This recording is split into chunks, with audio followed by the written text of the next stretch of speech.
Want to save your iPhone contacts to Gmail after the iOS 18 update? Don't worry, I can help.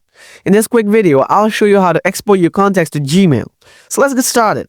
First, open up the Contacts app. Then press and hold on All Contacts.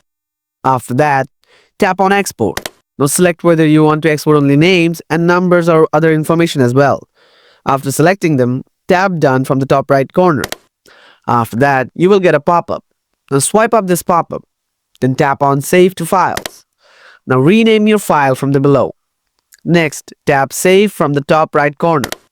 Now go back to the home screen. Open Safari app. Tap on the address bar and type contacts.google.com. Make sure to sign in here with your Gmail account. Here you'll see the import option. If you don't see, then tap on three-line icon from the top left side. And then tap on Import. Now tap on Select File. Now select your exported file which you saved a few seconds ago. Then tap Import. And that's it. You've now exported your iPhone contacts to Gmail.